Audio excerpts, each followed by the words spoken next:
काम संपून म्हटलं थोडं पुस्तक वाचायला बसूया. आलो आहे, अर्ध्यापर्यंत संपलं आहे चॅप्टर. कुठं गेला पेज आहे बघा, 75% राहिलेलं आहे. पण आज म्हटलं एक आर्टिकल वाचलेलं याच्याबद्दल, काय म्हणतात ते, आपल्या जॉब करण्याबद्दल गव्हर्मेंटनी डिक्लेअर केलेलं. आणि ते इतकं चांगलं का होतं तर 18 वर्षाच्या बिझनेसमॅनची म्हणजे स्टोरी पद्धतीने त्यांनी दाखवल्या होत्या की कमी वयापासून कशा पद्धतीने बिझनेसच्या गोष्टी त्यांनी केलेल्या आहे. तर त्याच्या संबंधित एक आहे न्यूज आर्टिकलमध्ये टाइम्स ऑफ इंडियाला 23 जूनला प्रसिद्ध झालं आहे 2024ला. The rural business thriving the government support in 2024. आणि त्यानंतर द हिंदूमध्ये प्रसिद्ध झालेलं आहे the young entrepreneur in village success story 15 March 2024ला झालेलं आहे. आणि काही रिसर्च रिपोर्ट आहे नीती आयोगचं रुरल एंटरप्रेनरशिप 2024 एप्रिल 2024मध्ये पब्लिश झालं आहे. मी त्याची लिंक पण ॲड करेल. पण सांगायचं म्हणजे दुसरं काय, I career report of government scheme of rural development February 2024, त्याच्यामध्ये पण ह्या काही गोष्टी सांगितल्या. आता ते एक्झॅक्टली काय आहे आणि त्याला धरून माझा अनुभव किंवा जे काय वाचनामध्ये आलेलं आहे ते मी तुम्हाला सांगतो. म्हणजे त्याच्यामध्ये 18 वर्षाच्या बिझनेसमधल्या मुलाला, विद्यार्थ्यांना जे शिकतात आणि त्यांना सुरू का करणं आहे. शिक्षण महत्त्वाचंच आहे. शिक्षण म्हणजे तुम्ही किती शिकलात तरी ते कमी आहे. ओके. आणि दुसरी सर्वात महत्त्वाची गोष्ट, आणि ते मरेपर्यंत उपयोगात पडणार आहे. आणि शिक्षणानेच एक्झॅक्टली तुम्हाला बिझनेसला एक बूस्ट मिळतो, हे कधी पण लक्षात घ्या. फक्त ते काही लोक म्हणतात की ॲनालाइज पॅरालाइज, की जास्त ॲनालायझिंग करून पॅरालाइज येतो आणि मग डिसिजन घेत नाही. ते पण तितकंच योग्य आहे. पण ज्याची भूक आहे, म्हणजे ज्याला बिझनेस करायचं आहे, ज्याचं स्वप्न आहे, मी म्हणेन त्यानेच हे सर्व व्हिडिओ कंटिन्यू बघावं. ज्याचं बिझनेसची काय देणं घेणं नाही, ज्याला कुठेही गव्हर्मेंट चांगली नोकरी मिळवायची. कारण नोकरी करणं पण पाप नाही आहे, नोकरी करणं पण चांगलं आहे. कारण नोकरी जर खराब असली असती तर तुमच्या माहितीसाठी जे गुगलचे CEO आहेत, मायक्रोसॉफ्टचे CEO आहेत किंवा आपल्या इंडियामधले जेवढे CEO आहेत तर त्यांनी इतका पैसा चांगला कमवला नसता. म्हणजे जॉब नोकरी ही पण चांगली आहे, पण ज्याचं ड्रीम आहे, ज्याचं स्वप्न आहे, तर त्यांनी यंग एजमध्ये सुरू केलं ना तर कसा फायदा होईल त्याच्या संबंधी आहे. बाकी हा व्हिडिओ बघू शकता त्यांनी बघावा. दुसरी गोष्ट, मी ह्या व्हिडिओमध्ये जे काही सांगतो आहे हा माझा अभ्यास आहे. तुम्हाला पटेल ना पटेल ते मला माहिती नाही. तुम्ही स्वतःच्या बुद्धीने, तल्लख बुद्धीने अभ्यास करा, त्याचा सर्व रिसर्च तपासा आणि त्याच्यानंतरच या व्हिडिओमध्ये जे सांगण्यात आलेलं आहे ते स्वीकारा. अदरवाईज मी कुठल्याही फायद्याची किंवा नुकसानाची जबाबदारी तुमची घेत नाही आहे, ती तुम्हाला स्वतःला घ्यायचं. आणि मी असं समजतो की तुम्ही व्हिडिओ बघताय म्हणजे तुम्हाला ह्या सगळ्या गोष्टी समजतात. ओके, चला स्टार्ट करूया. पहिली गोष्ट काय तर 18 वर्षाच्या विद्यार्थ्यांना त्यांचं शिक्षण सुरू असतानाच त्यांनी कशा पद्धतीने बिझनेससाठी सुरुवात करणं गरजेचं आहे. ओके, तर त्याच्यासाठी सर्वात इम्पॉर्टंट महत्त्वाचं गोष्ट काय की आपण एक नॉर्मल बिझनेस एक स्टडी घेऊया. कुठला आहे? दुग्ध व्यवसाय. आता दुग्ध व्यवसाय करण्यासाठी एक किंवा एकापेक्षा गाई ज्याच्याकडे किती आहे तो कोणीही करू शकतो, गावातून पण करू शकतो. आणि दुधाचंच उदाहरण काय घेतलं तर त्याच्यासाठी काय तुम्हाला प्रोसेसिंग करत बसायचं नाही आहे. म्हणजे गाईचं दूध काढलं, गाईला चारा दिला किंवा म्हशीला चारा दिला आणि ते विकलं. आणि हा प्रत्येक ठिकाणी चालणारा बिझनेस आहे. म्हणजे असं नाही आहे की फक्त निव्वळ तुम्हाला याच्यासाठी काहीतरी मार्केट शोधावं लागेल किंवा इतर काही नाही. प्रत्येकाच्या घरात चहासाठी दूध वापरलंच जातं. आणि एकदम जास्त म्हणतात ना डेली बेसिसला म्हटलं तर अजून एक दुसरी गोष्ट आहे की जे नवीन बाळ जन्माला येतं तर त्याच्यासाठी वापरलं जातं, किंवा ते थोडं लहान आहे, 1-2 वर्षाचं आहे, 3 वर्षाचं आहे, तर त्याच्यासाठी वापरलं जातं. ओके, बाकी त्या दुधाच्या पदार्थापासून दही, दूध, लोणी, तूप म्हणा किंवा त्या सगळ्या प्रकारे केलंच जातं. आता ह्याच्यासाठी काय आहे तर आपण एक उदाहरण घेऊया की एक राजू नावाचा मुलगा आहे. तर त्यांनी काय केलं, पहिलं उच्च प्रतीचं, चांगल्या प्रतीचं काय, कारण ऑब्व्हियसली तुम्हाला हे पण समजणं गरजेचं आहे की तुम्ही कुठली गोष्ट चांगली घेतलात तर तुम्ही त्याच्यामधून चांगलं येईल. असं नाही की बाजारात मिळतं म्हणून ते घ्यायचं आणि चालवायचं. तर त्याच्यातून काय होणार माहिती आहे, शक्यतो की तुम्हाला प्रॉफिट मिळेलच ह्याची गॅरंटी राहणार नाही. आणि ते किती मिळणार ते पण समजलं नाही. म्हणजे ह्याचं उदाहरण समजायचं असेल तर एक नॉर्मल कुठलाही 2GB रॅमचा फोन घ्या आणि एक 4GB 8GB रॅमचा फोन घ्या आणि एक आयफोन घ्या. तर याच्यातले फरक तुम्हालाच माहीत आहेत की प्रत्येक गोष्टीमध्ये क्वालिटीचा जर फोन असेल तर आपल्याला चांगल्या प्रकारे इंटरनेट सर्फिंग करता येतं, कॅमेरा क्वालिटी असते. तर तशाच पद्धतीने त्या गाईचीसुद्धा क्वालिटी तुम्हाला सगळं तपासणं गरजेचं आहे. ओके. त्याच्यानंतर काय आहे की हायजीन हे सर्वात महत्त्वाचं आहे आणि पॅकेजिंग, ह्या 2 गोष्टीवरती जर तुम्ही चांगल्या पद्धतीने फोकस केलात तर तो बिझनेस चालणार आहे. आता शिकणाऱ्या माणसाने बाबा शिकतो तर त्याने गाई पाळायचे का? कारण आमच्या वेळी शाळेमध्ये असंच म्हणायचं की बाबा अभ्यास नाही केला तर तुला गाई ढोरं पाळावे लागतील. पण ॲक्च्युली तो एक प्रकारचा चांगला बिझनेस आहे, कारण त्या बिझनेसमध्ये एकदा सुरू केल्याच्या नंतर जे तुम्ही कामाला ठेवणार तेच कामं करणार आहेत. तुम्हाला त्याच्यामध्ये कुठे काही डोकं घालण्याची पण गरज नाही. म्हणजे तो एक प्रकारचा पॅसिव्ह इन्कम आहे. आणि दुसरी गोष्ट काय माहीत आहे, तो इन्कम जर तुमचं खरंच असेल 10 गाईंचं 20 गाईंचं व्यवस्थित चालतो आहे, तुम्हाला माहिती आहे विदेशामध्ये जाण्यासाठी तुम्ही तो इन्कम सोर्स जनरेट दाखवू शकता ते इन्कम. आणि ते का मानलं जातं व्यवस्थित किंवा चांगलं, कारण त्यांना माहीत आहे की त्या गाई म्हणजे ते काय म्हणतात ना, मूवेबल असेट नाही आहे. म्हणजे गाई तुम्ही एका बाजूपासून दुसरीकडे स्थलांतरित करू शकता, पण त्याची जी काही शेड बांधताय किंवा जी काही इमारत बांधतात तर ती मूवेबल असेट नाही आहे. म्हणजे काय, हा माणूस विदेशात जाऊन पुन्हा रिटर्नमध्ये येऊ शकतो. आता ह्या गोष्टी मी अशाच पद्धतीने कनेक्टेड का करतो, कारण हे बघा माझा व्हिडिओ बनवण्याचा उद्देश नेमका काय आहे की ज्या माझ्याकडून चुका झाल्यात किंवा ज्या चुका मी बघतो अजून पण काही जण बिझनेस सुरू करताना किंवा इतर बाकीच्या गोष्टी, तर त्यांना एक आयडिया मिळेल रफली की बाबा रे ही चुकी त्यांच्याकडून होता कामा नये.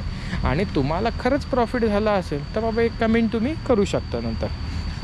ओके. त्याच्यानंतर एक दुसरा बिझनेस होऊ शकता की खाण्यापिण्याची व्यवस्था, म्हणजे काय हॉटेल व्यवसाय. आता हॉटेल व्यवसायासाठी सर्वात इम्पॉर्टंट महत्त्वाची गोष्ट काय लागते, तर तुमची काय म्हणतात ना, रेस्टॉरंटसाठी लागणारा अन्नपदार्थ आहे. ते पण बहुतेक साऱ्या तुम्ही जर मुंबईमध्ये वगैरे रेस्टॉरंट बघितलात ना मारवाडींचे किंवा उडपी लोकांचे, तर ते आहे ना डेलीचं सामान आणतात, डेली बनवतात, विकतात आणि हे जातात. म्हणजे त्याच्याने काय होतं, रिस्क कमी राहतं. तर तो एक बिझनेससुद्धा आणि त्याच्याने एक काय म्हणतात ना, एक सुरुवातीला एक प्रॉफिट. आणि इथे सुद्धा म्हणजे आता ह्या जेवढ्या एशियन देशामध्ये फिरलो आहेत ना, त्या इथे लोक छोटी छोटी मुलं म्हणजे व्यवसाय सुरू करतात. आता प्रत्येक ठिकाणी काय माहिती आहे, कॅमेरा घेऊन जाणं शक्य नसतं, पण तुम्ही जर प्रॉपर व्हिडिओ बघितला असेल तर तुम्ही त्याच्यामध्ये बघितलं लहान मुलंसुद्धा सॉसेजेस किंवा काहीतरी पेय ड्रिंक म्हणजे कुठलंही नॉर्मल ड्रिंक हे विकत असतात.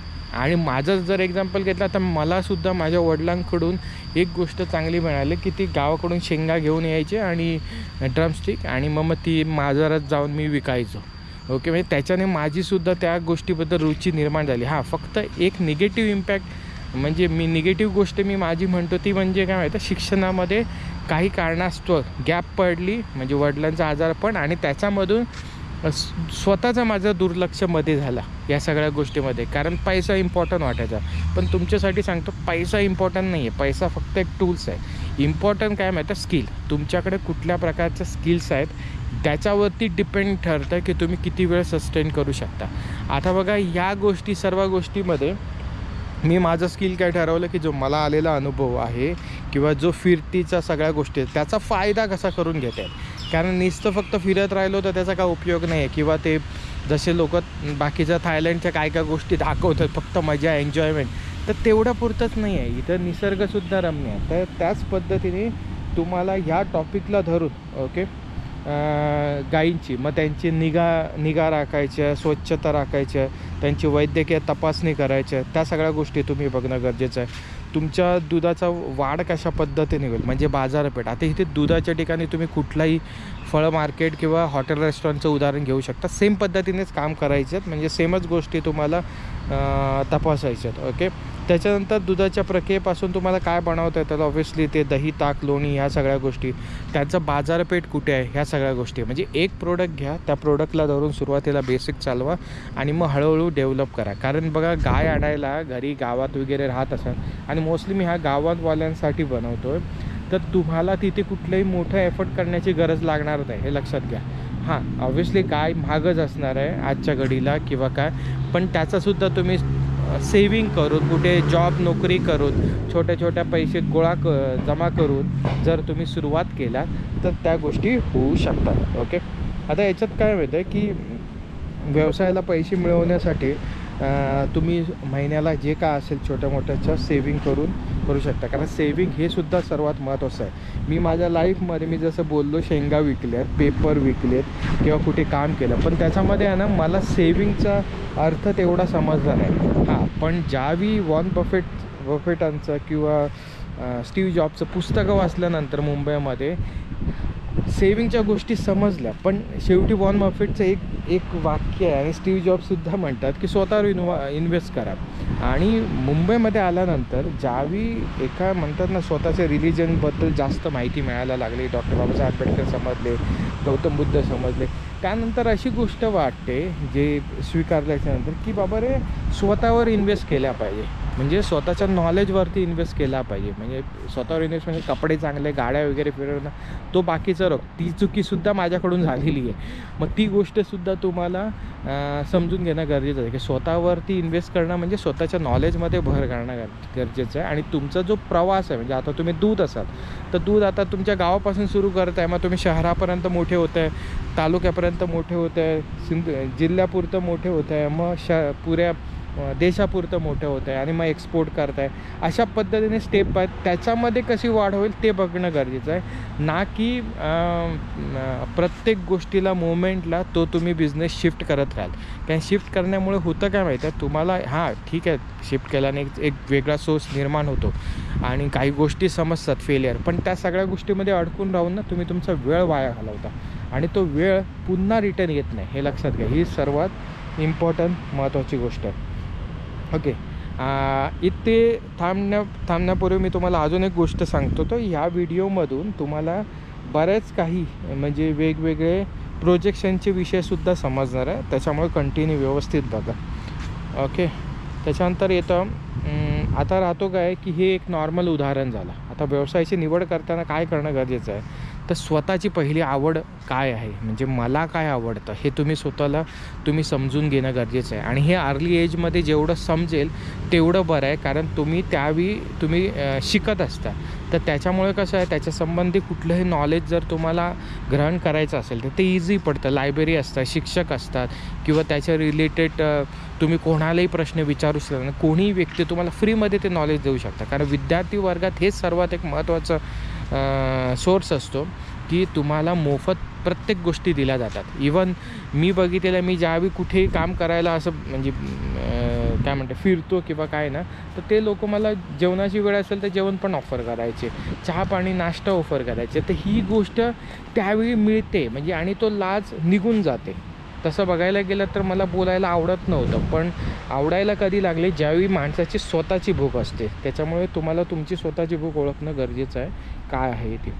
ओके. त्याच्यानंतर स्थानिक बाजारपेठला म्हणजे आपल्या बाजारपेठमध्ये कुठल्या वस्तू मिळतात, कुठल्या वस्तू मिळत नाही, कुठल्या वस्तू बाहेरून येतात आणि मग तुमच्या तिथे विकल्या जातात.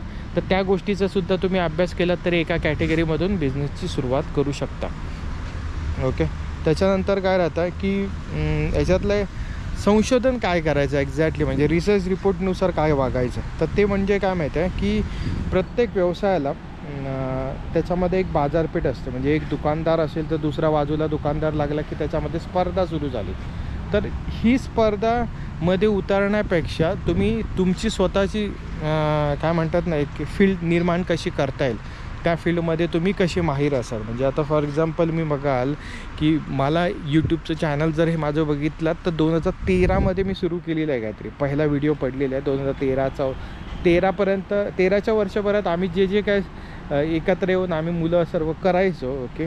म्हणजे जे पार्टनर्स होते तर त्यांचे सगळे व्हिडिओज मी अजूनपर्यंत तसे काही आहेत व्हिडिओ जे प्रायव्हेटमध्ये ठेवले. तर ते कसं आहे, ते त्यांची थोडी प्रायव्हसीबद्दल पण विषय येतो. म्हणजे सांगण्याचं तात्पर्य काय, त्यावेळी जर तुम्ही विचार केला 2013मध्ये किंवा 2012मध्ये तर यूट्यूब चालू करणं ही एक म्हणजे एक म्हणतात ना एक कोण विचार पण करत नव्हते इंडियामधून, तरी तेवढे विचार करत नव्हते. कारण त्यावेळी इंटरनेट जर बघितलात तर हा तुम्हाला 1 GB पर मंथ मिळत होता. आणि BSNLचं मला आठवतं आहे बिल, कारण मी ओरड खाल्लेली. 2,500 3,500 रुपये बिल यायचं त्यावेळेच्या गोष्टीला. तर काम काय करायचं होतं, हेच काम करायचं. व्हिडिओ अपलोड करताना इतका ते राउटर BSNLचं तुम्हाला माहिती आहे कनेक्टेड करायचं, खाली जाऊन राईटमध्ये ज्यांनी विंडोज लॅपटॉप चालवलं किंवा ते BSNLचं वायफाय कनेक्शन घेतलं त्यांना माहिती आहे. आता सारखं त्यावेळी ते वायफायचं पण नव्हतं, ते वायर फक्त लावायचं अशा पद्धतीने होतं. ओके, म्हणजे त्या बारीक बारीक गोष्टीचं आहे ना विचार करणं सर्वात इम्पॉर्टंट आहे. म्हणजे एक टेलिफोन कनेक्शन घ्यावा लागायचं तुम्हाला, जर तुम्हाला ते इंटरनेट कनेक्शन पाहिजे असेल तर ह्या बारीक बारीक गोष्टी त्यावेळी कॉस्टली होतं. आणि महत्त्वाची गोष्ट काय, मी जे काय काम करत होतो मला त्याच्यावरती मी लक्ष देतो. म्हणजे मी त्यावेळी चुकी काय केलेली की मी हे बघितलं नाही की उद्या कुठल्या गोष्टीचा, उद्या कुठल्या बिझनेसची जरूरत आहे. कारण एक लक्षात घ्या, तुम्हाला सक्सेसफुल व्हायचं असेल ना, तुम्ही दूध व्यवसाय पण करून सक्सेसफुल होऊ शकता किंवा तुम्ही इतर कुठलाही बिझनेस व्यवसाय करून होऊ शकता. पण एकदम फास्ट व्हायचं असेल ना, एकदम फास्ट, तर तुम्हाला हे बघणं गरजेचं आहे की आज 2024 आहे, 2027ला 28ला कुठली संधी आहे आणि 27-28वरती कुठले कंपन्या काम करतात आहे आणि त्यांचे कुठले प्रोडक्ट सर्व्हिसेस घेऊन तुम्ही ते बदल घडवून आणू शकता आणि लोकांमध्ये बदल घडवाल किंवा व्हॅल्यू ॲड कराल. कारण ते जर तुम्हाला समजलं ना, तर दुधाच्या पाठीमागे तुम्ही 100 200 रुपये कमवाल. मी म्हणेन चला एक्स्ट्रा एकदम VIP दूध, चांगलं दूध विकल्यामुळे गाईला काजू बदाम घालत होतं असं पकडूया. पण जर तुम्ही चांगल्या प्रकारे भविष्याचा विचार करून जर चांगल्या पद्धतीने, फॉर एक्झाम्पल आता IT चा जमाना आहे, मी ज्या फील्डमध्ये आहे, तर त्याच्यामध्ये काम करत असाल तर तुम्हाला येणाऱ्या, म्हणजे तुम्ही 200% जरी वाढून कोणाला सांगितलं ना, एखादी लागत असेल 1,000 रुपये आणि तुम्ही त्याला सांगितलं की बाबा 2 लाख रुपये लागणार आहे, तरी तो देईल. का देईल? कारण त्या सगळ्या गोष्टीमध्ये त्याला माहीत आहे की ह्याचे प्रोडक्ट वापरल्याच्या नंतर मला फायदाच होणार आहे आणि तो प्रोडक्ट मार्केटमध्ये देणारे नसतात. कारण बहुतेक साऱ्या जे बिझनेस सुरू करतात लहानपणी, हे आजूबाजूला बघून वाचून त्या पद्धतीने, मी पण ज्या पुस्तकं विकत घ्यायचो ते काय विकत घेणार, मराठी, त्यातल्या त्यात हिंदी, इंग्लिश वाचायलाच बघायचो नाही त्यावेळी, भरपूर कमी वाचायला बघायचो. का तर प्रत्येक शब्दाचा अर्थ डिक्शनरीमध्ये शोधा, हे करा. पण ज्यावेळी समजायला लागलं की नाही, हे इंग्लिश पण एक भाषा आहे, जशी आपल्याला हिंदी पण समजत नव्हते, आपण काय जन्माला आल्यापासून शिकत नाही, आपण मराठी आहोत. मग ह्या सगळ्या गोष्टीमध्ये आपण न्यूज बघायला लागलो, आपण पिक्चर बघायला लागलो, मग आपल्याला ती समजायला लागली ना. म्हणजे तीच भाषा मी म्हणालो, जर इंग्लिश सुधारायची असेल तर आपल्याला त्याच्या संपर्कात येणं गरजेचं आहे. ओके, आणि त्या संपर्कात येण्याच्यापासून मग तुमची काय म्हणतात आकलनशक्ती वाढत जाते आणि एकदा आकलनशक्ती वाढत गेली की ॲटोमॅटिकली तुम्हाला त्या पद्धतीने भूक लागत राहील. ओके, तर मला असं वाटतं हा व्हिडिओ जास्त आता मोठा नका करूया. व्हिडिओ आवडला असेल तर लाईक करा, सबस्क्रायबर करा आणि ह्याचा अजून सेकंड पार्ट, माझ्या मते 3 पार्ट होतील, कारण भरपूर नोट्स मी वेगवेगळ्या पद्धतीने काढून ठेवल्यात. तर मी तुम्हाला अजून त्याच्यावरच्या डिटेलनुसार सांगेन, जेणेकरून तुमचा फायदा झाला तर मी स्वतःला काय चांगलाच समजेल. Okay, thank you. ओके, आता ज्यांनी पहिला व्हिडिओ बघितलेला असेल या संबंधी टॅगलाईन, म्हणजे 18 वर्षाच्या विद्यार्थी याच्यासाठी म्हणतो आहे, मी शिक्षण कुठलं सोडायला सांगत नाही आहे किंवा मी सोडा असं म्हणत पण नाही आहे. हां, ज्यांच्यामध्ये शिक्षणामध्ये गॅप पडत असेल मी त्यांना रिक्वेस्ट करेन की तुम्ही वाचत राहा, जेणेकरून तुम्हाला नंतर कधी परीक्षेचा वेळ मिळाला परीक्षा देण्याची किंवा का बाहेरून वगैरे, तर तुम्ही ते देऊ शकता. पण शिक्षण सर्वात इम्पॉर्टंट आहे. विदाऊट शिक्षणाशिवाय बिझनेस होणार नाही. जे कुठेही TV वरती किंवा कुठल्याही गोष्टीवरती अशा गोष्टी सांगितल्या जातात की बाबा रे शिक्षणाने काय आहे, नोकरी मिळत नाही किंवा इतर काय, मी पुस्तकं वाचत नाही, हे चुकीचं आहे. सर्वात एकदम खोटारडेपणा आहे की जेणेकरून बहुजनांना कोणाला शिकायला द्यायचं नाही किंवा त्या पद्धतीने वाचण्यापासून त्यांची आवड कमी करायची. हे लॉजिक वेगळं आहे. बघा, पुस्तकं वाचल्याशिवाय तुम्हाला कुठल्याच गोष्टी समजणार नाही.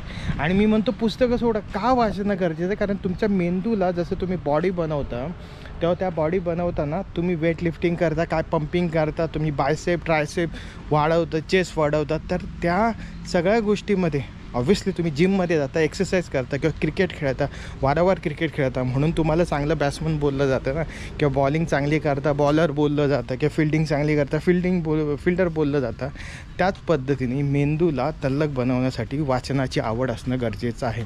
आणि फक्त वाचनाची नाही तर तुम्ही जे काय शिकता त्याच्यातून तुम्हाला काय समजलं बोध ते सुद्धा तुम्ही नोट डाऊन करून ठेवणं गरजेचं आहे.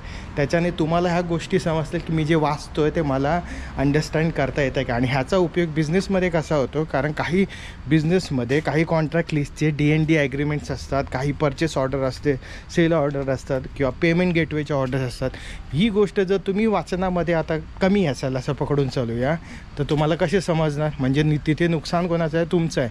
आणि हे का वाढतं नॉलेज, कारण ज्यावेळी तुम्ही अशा पद्धतीने पुस्तकं कुठल्या प्रकार जे मी असं म्हणत नाही एकच टॉपिक घ्या, तुम्हाला जे वाटतं त्या टॉपिकवरती घ्या आणि त्याचे वाचायला सुरुवात करा, जेणेकरून तुम्ही ते वाचत तुमच्या मेंदूला असं पद्धतीने स्किल करणार ना की उद्या सकाळी तुमच्यासमोर कुठले पण बिझनेसचे डॉक्युमेंट आले ना तुम्हाला 2 मिनटामध्ये समजेल. कारण म्हणून वाचन सर्वात इम्पॉर्टंट आहे. लिखाणापेक्षा वाचन पहिलं इम्पॉर्टंट आहे. एकदा तुम्हाला वाचन समजलं ना मग तुम्हाला लिहायला पण येईल की काय वाचलं आहे ते तुम्ही लिहू शकता. ओके तर आपल्या टॉपिकला सुरुवात करूया. पहिला टॉपिक आपण मागे शिकलो होतो ज्या गोष्टीबद्दल, मी आता त्याच्याबद्दल पूर्ण बोलत नाही आहे, तुम्ही तो जाऊन व्हिडिओ बघा. ओके तर यस,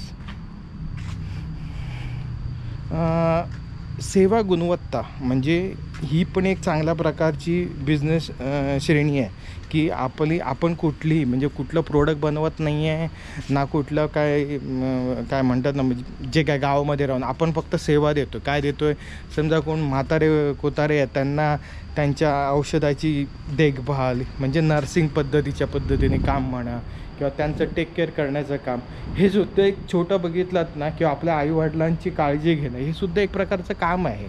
आणि त्या कामाला जर तुम्ही चांगल्या कौशल्य म्हणजे काय म्हणतात ना प्रॅक्टिस केलात व्यवस्थित, काय गोष्टी लागतात काय गोष्टी लागत नाही, त्याचं मॅनेजमेंट कसं करायचं मी स्वतः करतो आहे. मग त्याच्यानंतर अजून मी दोघांना मित्रांना हाताशी धरून अजून 2 कुटुंबांच्या फॅमिलीला अप्रोच करून त्यांची सेवा करतो आहे.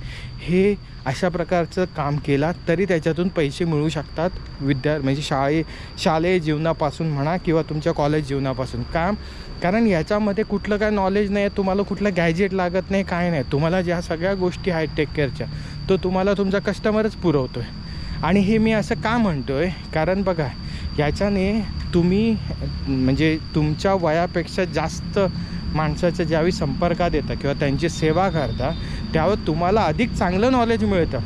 काही वाईट नॉलेजसुद्धा असतं पण चांगलं नॉलेजसुद्धा मिळतं. कारण मी जॉब करताना मला माझे संलग्न म्हणजे मी 18 वर्षात सरकारी नोकरीत लागलेलो, तर माझे जे संलग्न होते ते जे कर्मचारी वयाने मोठे होते, म्हणजे माझ्या काही जण तर माझ्या वडिलांपेक्षा पण मोठे होते, ते मला का सांगायचे माहीत आहे, कारण त्यांची मुलं ऐकायचे नाही त्यांच्या गोष्टी, पण मी ऐकायचो. कारण मी नवीन होतो आणि मला त्यावेळी बोलायला तेवढंसं येत नाही, म्हणजे मी लाजायचो म्हणा असं पकडून चला.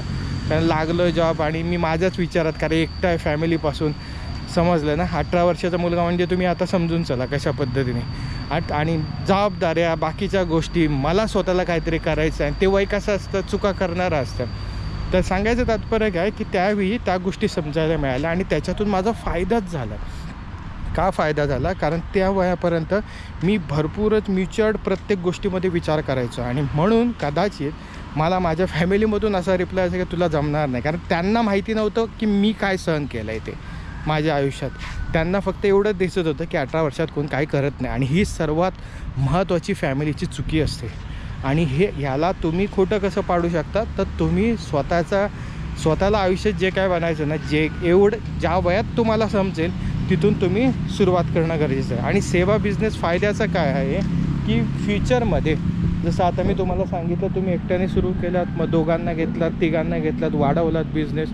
हा बिझनेस बाहेरच्या देशात म्हणजे आता मी ज्या देशात आहे थायलंडमध्ये आहे तर इथेसुद्धा आहे, प्रत्येक ठिकाणी आहे. इथून इथले कसे आहे माहीत आहे, इकडचे लोक कामाला जात नाहीत, म्हणजे जे म्हणतात ना थाई गव्हर्नमेंटमधल्या देशातले असतील ते नाही. मग ह्याच्या बाजूचे देशातले कुठले गरीब कंट्री आहे तर म्यानमार आहे, मग त्याच्यानंतर लाओस आहे, कंबोडिया आहे, इथून ते लोकं आणली जातात आणि ते लोकं सेवा करतात. ओके.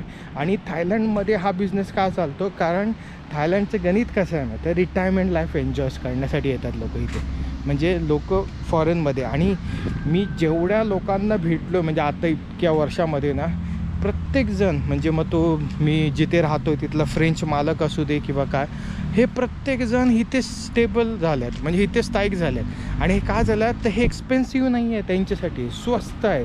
दुसरी गोष्ट, कुठेही तुम्हाला म्हणजे म्हणतात ना, हां फुकीट पटाया सोडलात तर बाकीच्या सगळ्या भागात तुम्हाला इंडियन्स म्हणून रिस्पेक्ट आहे. ओके. आणि बऱ्यापैकी आहे, कारण हां आता तो पटाया भागात का नाही आहे, कारण आपले काही भुके येतात आणि ती आपली भूक इकडे दाखवतात, ते रिस्पेक्टफुली पद्धतीने काम वागत नाही लोकांबरोबर, ते दिसलं जातं. आणि भरपूर ॲरोगन्स आहे. इवन तुम्ही जर स्वतः आपल्या भारतामध्येच जरी बघितलं तरी तुम्हाला प्रत्येक प्रांतानुसार प्रत्येकाची बोलण्याची पद्धत आणि त्याच्यामधला ॲरोगन्स हे तुम्हाला दिसणार. मग आता तो निगेटिव्ह वागण्यामध्ये, पण त्यांच्यासाठी असं नसेल ना, म्हणजे आता मराठी माणसाने समजा पकडूया, कोकणातला असेल किंवा तो विदर्भातला असेल, मराठवाड्यातला असेल किंवा अजून कुठल्या असेल, तर त्यांनी जे काय तो बोलणार त्याची ओळख काय होणार, मराठी म्हणजे महाराष्ट्रच होणार. तर तसंच प्रकारचे ह्यांना पण ते समजत नाही, जे कोण इकडे थोडंसं काय म्हणतात डिस्क्रिमिनेट करतात ना, त्यांना समजत नाही. त्यांना वाटतं की हा इंडियन्स आहे, इंडियन असेच असतात आणि त्याच्यामुळे ते नाकारतात. हे तुम्हाला व्हिएतनाममध्ये सुद्धा मिळेल. टॉपिक काय होता की मुलांना वयोवृद्ध माणसांना कसं सांभाळायचं, तो सुद्धा म्हणजे कुठलेही स्किल्स, हीच सेवा अशी नाही. तुम्हाला अजून डिटेलमध्ये पाहिजे असेल तुम्ही माझ्याशी संपर्क करू शकता. मी त्याचीसुद्धा केस स्टडी किंवा जे ई-बुक्स बनवले ते मी तुमच्याशी शेअर करेन. ओके. आता नेक्स्ट टॉपिक आहे एक्झॅक्टली त्याच्यामध्ये त्या आर्टिकल्समध्ये ज्या गोष्टी लिहिलेल्या होत्या. ओके. म्हणजे टाइम्स ऑफ इंडियाचं मी तुम्हाला सांगितलेलं पहिल्या व्हिडिओमध्ये 23 जून 2024ला प्रसिद्ध झालेलं. त्याच्यामध्ये काय सांगितलं आहे की त्यांनी स्वतःची पब्लिसिटी केलं सरकारने, शासकीय मदतीचा प्रभाव कसा पडला आहे लोकांवरती, वैयक्तिक त्यांची इंटरव्ह्यू घेतलेली आहे त्याच्यामध्ये त्यांच्यात आर्थिक वाढ कशा पद्धतीने झालेलं आहे, त्यांच्या अभ्यासाची आकडेवारी, ह्या सगळ्या गोष्टी त्याच्यामध्ये दिल्या. आणि हे मी आर्टिकल तुम्हाला का वाचायला सांगतो आहे, कारण तुम्ही जर अर्ली एजमध्ये काही शिकायला बघताय ना, तर तुम्ही कंपनीचे असे रिपोर्ट्स वाचायला शिकणं गरजेचं आहे. जसं माझ्या आयुष्यात मुंबईला गेल्यानंतर मी टाटा, कारण घाटकोपरला राहिले असल्यामुळे घाटकोपर विक्रोळ हे जवळ होतं. मग विक्रोळीचे जेवढे केस काय म्हणतात ना केस पेपर असायचे किंवा प्रोजेक्शनचे, ते मी वाचून त्याच्यामध्ये मला काय उपयोगात आणता येईल मी त्या गोष्टीचा विचार करत राहिलेलो. आणि हे तुमच्या बिझनेसच्या भूकेला फायद्याचं ठरतं. ह्याच्यासाठी मी असं म्हणत नाही की तुम्ही मुंबईला येणं गरजेचं आहे. प्रत्येकाच्या गावामधून आता काय पहिल्यासारखं नाही राहिलं. पहिल्यांदा इंटरनेट चालवण्याचे फोन पण नव्हते सुरुवातीला, सगळे कीपॅडचेच होते. ओके. इवन अँड्रॉईड फोन मला आठवतं 2000 नाही, मी ॲक्च्युली डायरेक्ट ॲपलचा फोन वापरायला लागलेलो 2013-14मध्ये. ओके. तर सांगण्याचं तात्पर्य काय ह्या सगळ्या महत्त्वाच्या गोष्टीमध्ये की पहिले रिपोर्ट्स वाचायला सुरुवात करा. म्हणजे तुमची जी भूक आहे त्या कॅटेगरीमध्ये रिपोर्ट्स काय आहेत त्याचे आज इंटरनेटला यूट्यूबला टाकलात की ते सगळे. फक्त एवढं आहे, मी पुन्हा ते सांगेन, मी सांगतोय ते किंवा कुणी पण सांगू दे, ते डायरेक्ट स्वीकारायचं नाही. तर तुम्ही स्वतःला विचारायचं आहे की हे बरोबर आहे का, याचे प्रूफ गोळा करायचे, त्याचे एव्हिडन्स गोळा करायचे आणि त्याच्यानंतर ते स्वीकारायचं. कारण काय होतं, तुम्ही अंधभक्त बनून राहिलात ना कुणाचे पण, तर तुम्हाला त्या गोष्टीमध्ये भले तेव्हा माझे म्हणलात तरी तुम्हाला काही मिळणार नाही. तुमच्याकडे प्रत्येक गोष्टीचं पुरावा पाहिजे, जो व्यक्ती तुम्हाला काय सांगतो आहे ते. जसं आता मी आर्टिकल आणि त्या न्यूजचं रिपोर्ट देऊन तुमच्याशी सांगतो आहे. मग का सांगतो आहे, कारण ते न्यूज आर्टिकल वाचले आहेत पूर्ण, मग त्याच्याने तुम्हाला फायदा काय होईल. कारण एवढे सगळे पेजेस वाचायचे आहेत, तर काहीतरी थोडीशी भूक निर्माण झाली पाहिजे ना, तर तुम्हाला ते वाचायला पण आनंद येईल. आणि भले इंग्लिशमध्ये असली ना तरी तुम्ही आता गुगल ट्रान्सलेटरचा उपयोग करून वाचू शकता. ओके. त्याच्यानंतर जो यंग एंटरप्रेनर विलेज सक्सेस स्टोरीमध्ये होतं ना, त्याच्यामध्ये त्यांनी काही जणांची यशाची स्टोरी दाखवलेली आहे. त्याच्यानंतर ऑब्व्हियसली तुम्हाला त्याच्यामधून पॉझिटिव्हनेस येणार त्यांची स्टोरी वाचल्याच्यानंतर. ओके. आणि नंतर अगेन्स्ट त्यांनी कशा शासकीय योजनेचा फायदा घेतला हे पण सांगितलेलं आहे. शासकीय योजनेमध्ये मी तुम्हाला एक गोष्ट अजून सांगतो, कुठल्याही एजंटवरती किंवा कुठल्याही कर्मचाऱ्यावरती सरकारी त्याच्यावरती निर्भय राहू नका. तुम्ही त्याचा अभ्यास करा, तुम्ही त्याचे प्रश्न निर्माण करा, विचारा. कारण जिथे जिथे फसवणूक ॲक्झॅक्टली होते का माहिती आहे, आपण कोणावरही अवलंबून राहतो. आणि अवलंबून राहिल्याच्यानंतर जसं मी आता कुठल्या माझ्या सहकार्यावर अवलंबून राहिलो, कर्मचाऱ्यावर अवलंबून राहिलो, किंवा मी जो माझा कस्टमर आहे त्याच्यावर अवलंबून राहिलो, तर ते काम नाही झालं तर मी तिथे फसणारच आहे. आपल्याला म्हणजे आम्हाला लहानपणी एवढंच समजलं की अवलंबून राहायचं ना स्वावलंबी राहायचं. पण एक्झॅक्टली त्याचं डेफिनेशन किंवा त्याचे जे काय म्हणतात ना सगळ्या गोष्टी कशा पद्धतीने तुमच्या लाईफशी कनेक्टेड होतात हे तुम्हाला कधी समजणार आहे, ज्यावेळी तुम्ही तुमच्या जीवनाच्या प्रवासाला लागणार आहे, तुमच्या जीवनाचा, त्यावेळी तुम्हाला त्या गोष्टी सगळ्या समजणार. आणि तुमचा विकास करणं हा तुमचा विकास तुमचे आईवडील फक्त शिक्षणापुरतं मार्गदर्शन देऊ शकतात त्यांच्या नॉलेजनुसार, पण तुमचा विकास करणं हा तुमच्याच हातात आहे. कोण तो दुसरा चमत्कार करणार नाही आहे, ते तुम्हालाच करायचं. मग त्याचं दुःख असू दे सुख असू दे तुम्हालाच सगळं भेटणार आहे. ओके. तर त्याचासुद्धा अभ्यास तुम्हाला त्या रिपोर्ट्समधून मिळेल. त्याच्यानंतर आय करिअरचं report government rural development ICR I करिअरच होतं ना, फेब्रुवारी 2024. त्याच्यामध्ये सुद्धा तुम्हाला शासकीय योजनेचं नंतर त्यांच्याकडून मिळणाऱ्या पैसे मदत म्हणा लोन म्हणा ह्या सगळ्या गोष्टीचं रिपोर्ट्स उदाहरणासहित स्टडीज संपूर्ण दिलेले आहेत. त्याच्यामुळे त्याचासुद्धा तुम्हाला अभ्यास आरामात होऊन जाईल. ओके. आता राहतो काय की हे सगळं बिझनेस करताना आत्ताच्या सोशल मीडिया टेक IT चा फायदा घेऊन कसं तुम्ही स्टार्टिंगपासून करू शकता. म्हणजे मी पहिल्या व्हिडिओमध्ये जसं सांगितलं, दुग्ध व्यवसाय, रेस्टॉरंट असेल किंवा किराणा मालाचं दुकान असेल, जे शक्यतो गावातून सुरू होऊ शकतं. ओके. तर किंवा कोणाची सेवा करते अशा पद्धतीचं हे करते, तर त्याच्यासाठी पहिली गोष्ट एक तुमचं चांगलं नॉर्मल साध्या ज्या सोशल मीडियाचे फ्री अकाउंट्स आहेत, फेसबुक असू दे किंवा इंस्टाग्राम असू दे, अशा पद्धतीचे अपडेट करा. तिथे डेली तुम्ही तुमचे पोस्ट टाकत राहा ज्या ज्या गोष्टीमध्ये.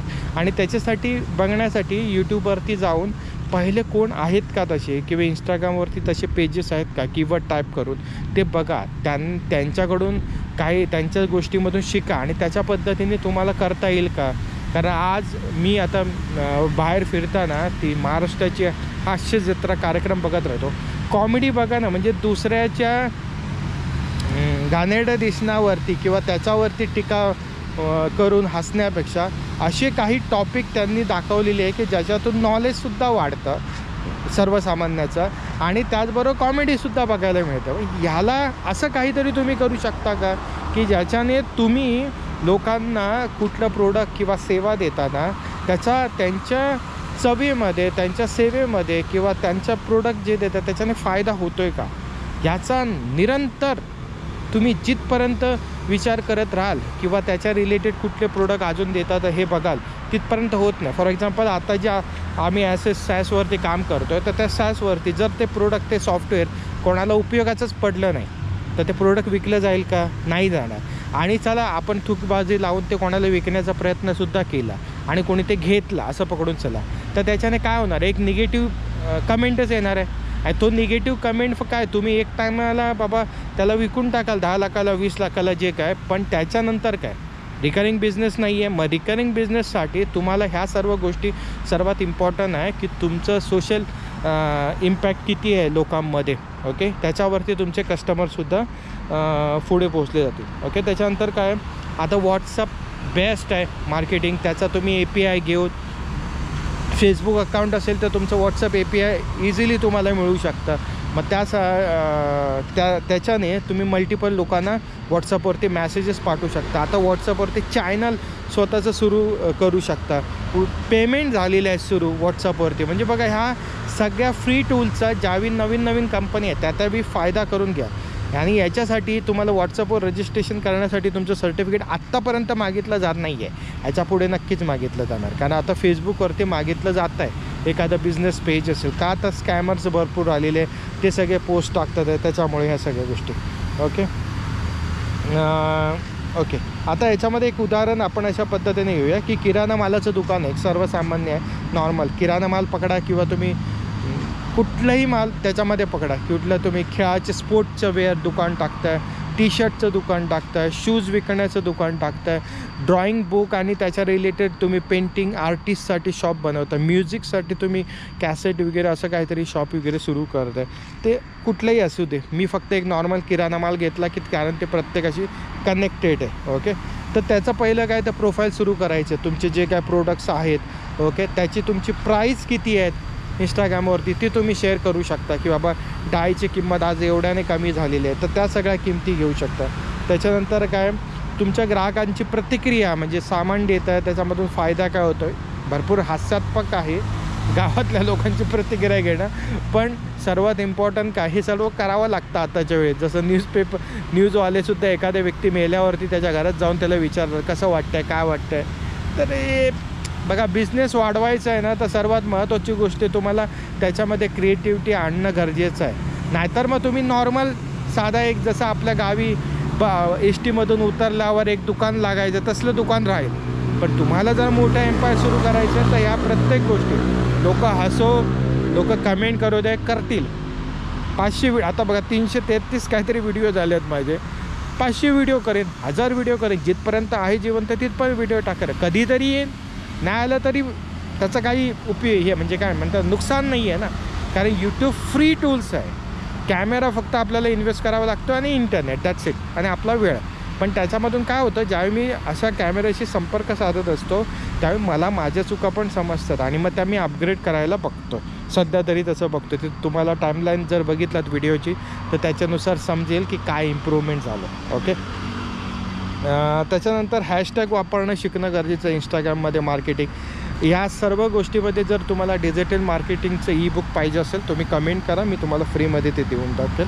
आणि सर्वात महत्त्वाची चांगली गोष्ट काय, ते सगळ्या ई बुक्स माझ्या मराठीमध्ये आहेत. ओके, आणि त्याचे रेफरन्स सहित दिलेलं आहे मी, त्याच्यामुळे तुम्हाला ते सुद्धा व्हेरीफाय करता येईल. म्हणजे असं नाही की मी काय म्हणतो ते नाही, तर मी कोणामुळे का म्हणतो आहे तर त्या गोष्टी तिथे तुम्हाला रेफरन्ससोबत मिळतील. ओके, त्याच्यानंतर लाईव्ह सेशन घेणं गरजेचं आहे विकताना. हे तुम्हाला माझे व्हिडिओ बघितलं तर तुम्हाला समजेल. फिलिपिन्स, इंडोनेशिया, व्हिएतनाम हे गार्डनमध्ये बसून जसं लाईव्ह सेशन घेतात. इवन आत्तासुद्धा मी इथे ज्यावेळी आलो काम संपवून तेव्हा मी लाईव्ह सेशन इथूनच घेतला.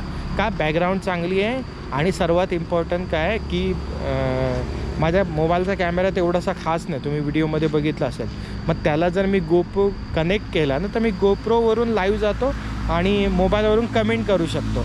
तर याचा फायदा मिळतो. फक्त आता लाईव्ह सध्या माझ्या प्रायव्हेट सेशनमध्येच जातो आहे, ज्याच्यामुळे 1 to 1 त्यांच्याशी बोलता येतं किंवा ग्रुप डायरेक्टली कमेंट करता येतील.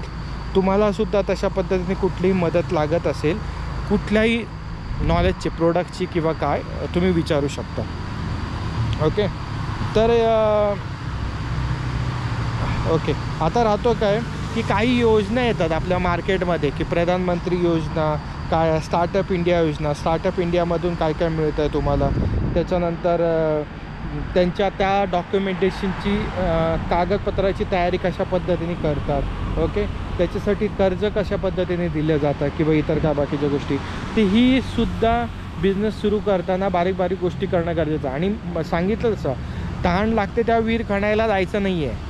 ओके, तर तुम्हाला बिझनेस सुरू करतानाच अगोदर ह्या सगळ्या गोष्टी बघायच्या आहेत की ज्यावेळी पैसा हातात आहे त्याचवेळी दुसरा रिसोर्सेस कुठे निर्माण होतो आहे का, किंवा त्याच्यामधून तुम्हाला काही फायनान्शियल मदत होऊ शकते का.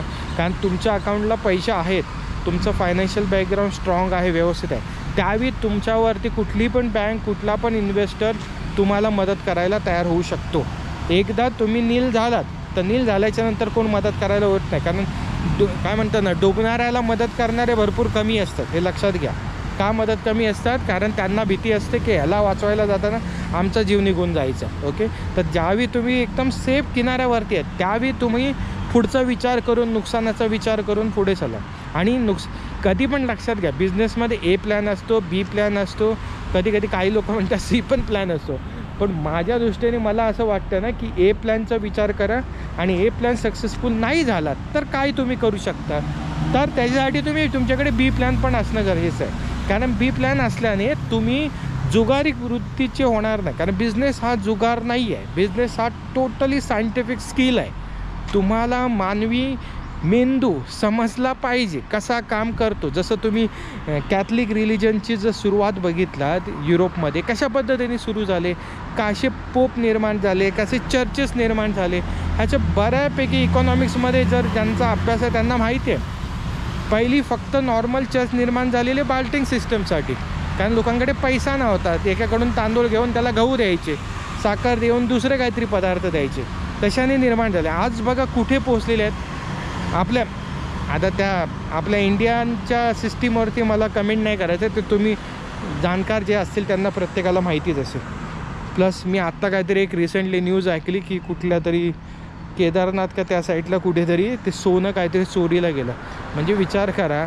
किंवा त्या अजून एक न्यूज ऐकलेली की आपल्या कल्याण ठाणे या साईडला कुठेतरी एका मंदिरामध्ये एका महिलेवरती काही बलात्कार किंवा काय तिचा मृतदेह सापडला.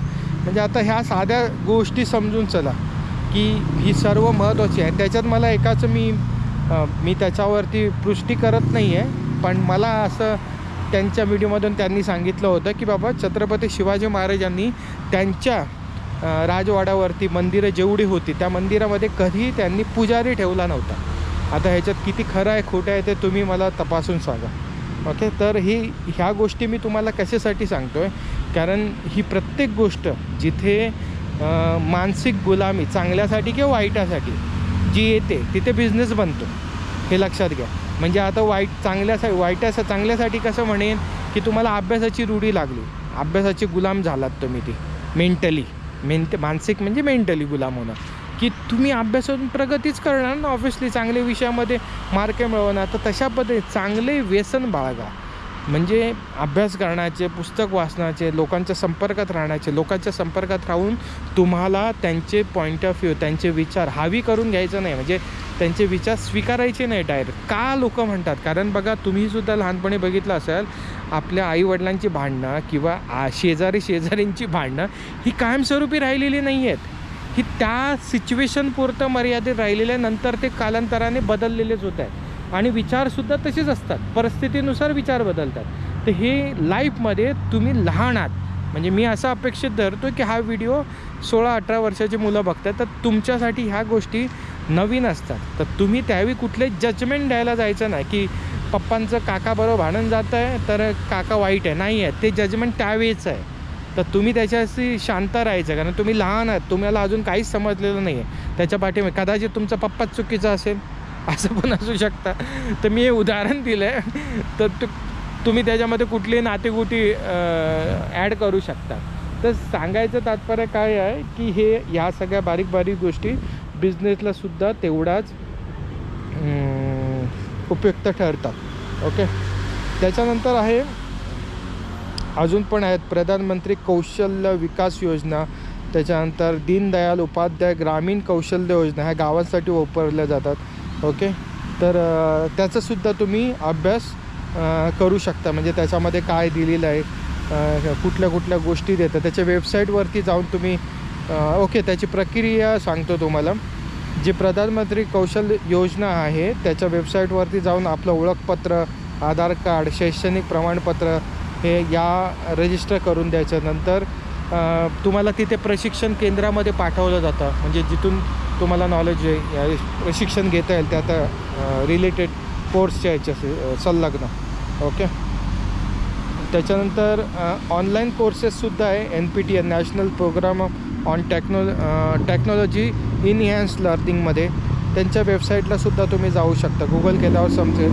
नंतर कोर्सेरा EDX यांच्या प्लॅटफॉर्मवरती जाऊनसुद्धा तुम्ही काही कोर्सेस मोफत आणि काही पेडसुद्धा कोर्सेस उपलब्ध आहेत, ते सुद्धा शिकून तुमचं स्किल्स वाढवू शकता. कारण ऑब्व्हियसली सगळ्या गोष्टी स्किल्सवरती आहेत. तुम्हाला अभ्यासातसुद्धा ज्या गोष्टी शिकवल्या जातात शिक्षणात, बघा सायन्स किंवा लोक असं म्हटलं जातं गणिताचा मोठं झाल्यावर काय उपयोग आहे, ते भूमितीच्या आकृतीचा मोठा आल्यावर उपयोग काही नाही आहे. पण ज्याची रुची त्याच्यात जास्त असेल, म्हणजे आता जॉग्रफीमध्ये रुची असेल तो कदाचित जॉग्रफीच्या रिलेटेडमध्ये करिअर करेल ना. ती रुची ओळखण्यासाठी आपण सगळ्या विषयांचा अभ्यास करतो. ओके, अशा पद्धतीने आहे. जर तुम्हाला गणितात चांगले वाटत असं नॉलेज तर त्याचा उपयोग जे काय म्हणतात ना x+y2 और समथिंग आपण करत असतो लहानपणी गणितामध्ये. ह्याचा मोठं झाल्यावर काही उपयोग नसतो. हां, पण जर तुम्ही इंजिनिअरच्या फील्डला जात असाल तर ऑब्व्हियसली तुम्हाला त्याचा उपयोग होईल. मग ती तुमची काय म्हणतात ना, ते तुमची बुद्धी तपासत असतात की तुम्हाला त्याच्यावरती किती प्रभुत्व आहे. तर ह्या सगळ्या गोष्टी मी जसं पहिल्या व्हिडिओमध्ये पण म्हणालो, शिक्षण फार महत्त्वाचं आहे. आणि शिक्षण समजत नसेल, वाचा, पुस्तकं वाचून काढा, रुची निर्माण करा, 5-10 मिनटाचा गॅप घ्या, पुन्हा बसा, गोल लक्षात ठेवा. तुम्हाला तुमची श्रीमंती ही तुम्हाला घडवायची आहे. ती तुमच्या फॅमिलीने ट्रान्सफर होत नाही, ती ट्रान्सफर होईल. पैसा ट्रान्सफर होईल, बुद्धी ट्रान्सफर येत नाही. बुद्धी ट्रान्सफर येण्यासाठी तुम्हाला बुद्धी स्वतःची जनरेट करावी लागते. ओके, तुम्हाला समजलं पाहिजे काय चुकीचं आहे, काय वाईट आहे. हे जिथपर्यंत तुम्हाला समजत नाही तिथपर्यंत तुम्ही हुशार होणार नाही. आणि हे लहानपणापासूनच सुरुवात केलात तो वाईट सवयी लागणार नाहीत. ओके, लहान वयामध्ये, कारण ते सर्वात महत्त्वाचं आहे. ओके, आता ह्या सगळ्या गोष्टीला सर्वात मोठं आव्हान काय आहे तर भांडवल उभं करणं. आता भांडवलांसाठी आहे ना, या सगळ्या गोष्टीसाठी की हे कुठून आणायचं कुठे आहे किंवा सगळ्या गोष्टी, तर त्याच्यासाठी सर्वात महत्त्वाचं काय आहे की बँक कर्ज. बँक कर्जामुळे तुमची फॅमिली सेफ राहते, त्याचं बर्डन तुम्हाला येत नाही. त्याच्यानंतर ऑब्व्हियसली तुमचे फ्रेंड, नातेवाईक ह्या सगळ्या गोष्टी मध्ये येतात. किंवा तुम्ही कोणाला तरी भागीदार म्हणून घेत असाल, त्याला तुमचं बिझनेस पटलं आहे, प्रोजेक्ट रिपोर्ट सगळे पटलेले आहेत आणि त्याच्यानंतर तो तुमचं बिझनेस ॲक्सेप्ट करतो आहे आणि पैसे गुंतवतो आहे. फक्त यावेळी मी माझ्या एक्सपिरियन्समधून तुम्हाला एवढंच नॉलेज देईन की लिखापटी करा. पाहिजे तर व्हिडिओ रेकॉर्डिंगसुद्धा करून ठेवा, जेणेकरून त्याचा फायदा तुम्हाला असा होईल की काही लोक असतात बघा, प्रॉफिट झालं तर ते मी त्याच्यावरती एक सॉन्गसुद्धा बनवलेलं आहे. तर त्या सॉन्गमध्ये पण त्याच गोष्टी सांगितल्या की बाबा रे, प्रॉफिट झालं की ते म्हणतात ना माझं आहे, नुकसान झालं ते तुझं आहे, मग माझी प्रिन्सिपल अमाऊंट दिली पाहिजे किंवा काय. तर ह्या बारीक गोष्टीसुद्धा अगोदरच क्लिअर करा.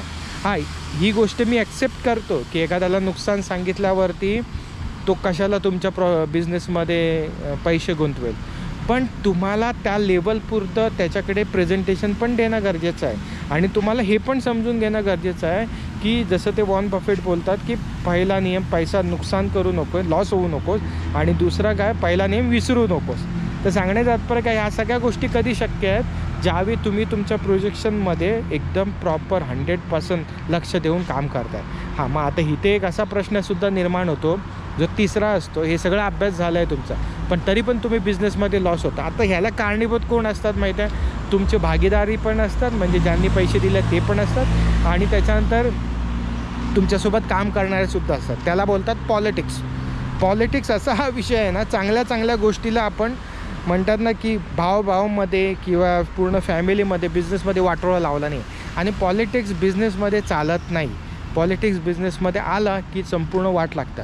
हां, पण तुम्ही पॉलिटिक्सला टाळू पण शकत नाही. ह्याला टाळण्यासाठी तुम्हाला एकच उत्तर आहे, ते म्हणजे काय, तुमचा एम्प्लॉई, तुमचे सहकारी यांना चांगलं प्रशिक्षण, म्हणजे जे तुम्हाला पटतं आहे, जो तुम्हाला रस्ता समजलेला आहे तो त्यांनासुद्धा समजून सांगणं गरजेचं आहे. कारण कसं आहे, आता बघा इथे जर बघितलं तर प्रत्येकाला हेच वाटणार की काय मी इथून पण चालत जाऊ शकतो, कशाला एवढं लांब लावून जाणं गरजेचं आहे. पण तुम्हाला त्यांना पटवून देणं गरजेचं आहे, कारण इथून चालणं का गरजेचं चांगलं नाही आहे. फुलं पडलेली आहेत, पालापाचोळ्या आहे, प्लस मातीची जमीन आहे, ती पायाला घाण लागेल. तुम्ही सिमेंटच्या याच्यावरून चाला, तुमचे स्लीपरसुद्धा खराब होणार नाही आणि एक तुम्हाला डिसिप्लिन लागेल. तर या अशाच पद्धतीचे उदाहरणानुसार तुम्हाला त्यांना जागरूक करणं गरजेचं आहे. कारण टीम जर तुमची चांगली असेल ना, तर मला नाही वाटत तुमचं बी ऑप्शन कधी तुम्हाला घ्यावा लागेल. कारण आत्तापर्यंतचे जेवढे स्टार्टअप्स, म्हणजे मोठे स्टार्टअप्स तुम्ही जर बघितलात, एक त्याला बोललं जातं की काय म्हणतात ना, सिलिकॉन व्हॅलीतले कोहिनूर म्हणाल किंवा काही म्हणू शकता, त्यांनी इतके स्टार्टअप, 7 जण आहे, आता मला त्यांची नावं आठवत नाही आहे, त्यांनी इतके स्टार्टअप एकत्र मिळून काम केलं नाही ना. भले ते वेगवेगळे आहेत, म्हणजे त्यांचे विचार प्रत्येकाचे वेगवेगळे आहेत, पण त्यांनी अशा पद्धतीने एकत्र तिथे भेटले सिलिकॉन व्हॅलीमध्ये US ला, आणि त्याच्यानंतर कॅलिफोर्निया, आणि त्याच्यानंतर ते एकत्र येऊन त्यांनी जे स्टार्टअप बनवलं आणि विकले, त्याच्यातून बऱ्यापैकी पैसा कमावला. मग हे कधी शक्य आहे, ते का एकत्र आले, कारण त्यांचे सगळ्यांचे विचार एक होते, त्यांचे सगळ्यांचे मन एक होते. हे सर्वात बिझनेसला महत्त्वाचं आहे आणि तुम्हालासुद्धा हे लक्षात ठेवणं गरजेचं आहे. तुमचा बिझनेस तेव्हाच पुढे जाऊ शकतो ज्यावेळी तुमची टीम ही एक विचाराची आहे.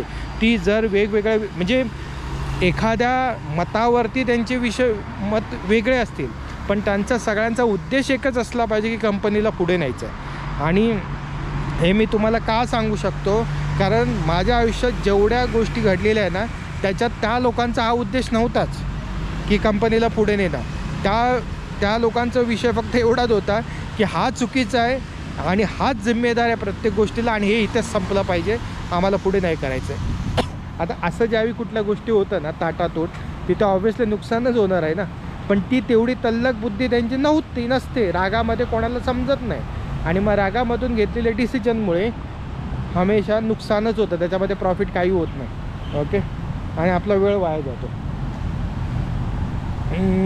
ओके, त्याच्यानंतर राहतो काय तर ग्राहकांची कमतरता. आता पैसा आला, आता ग्राहक शोधायचे कसे, किंवा बिझनेस चालला नाही किंवा इतर काय गोष्टी, तर त्याच्यासाठी सुद्धा उपयोग आहे. तो म्हणजे काय, तुम्हाला लोकांशी कनेक्टेड होण्यासाठी तुम्हाला त्यांना तुमच्या प्रोडक्ट किंवा सर्व्हिस त्याच्यासाठी तुम्हाला एज्युकेटेड करणं गरजेचं आहे. जसं आता मी माझ्या बुक्स बनवून ठेवलेले आहेत, मला विकायचे आहेत. मग माझी विक्री कशी होणार जर ते लोकांपर्यंत पोचलेच नाही, नॉलेज झाले नाही, तर त्यांना ते समजणारच नाही. आणि बुक विकण्याची गरज काय, तर बुक हे इझी बनवायला उपयोगात आहेत. दुसरी गोष्ट आहे, ते जो विकत घेणार आहे त्यालासुद्धा इझी मिळतात. त्याला जर ते म्हणतात ना मोबाईलमध्ये वाचायचं नसेल तर तो स्वतः प्रिंट करून वाचू शकतो. म्हणजे एका पुस्तकाची किंमत समजा मी म्हणेन 200-300 रुपये आहे, तर बुक त्याला 100 रुपयामध्ये $1 मिळून जाईल.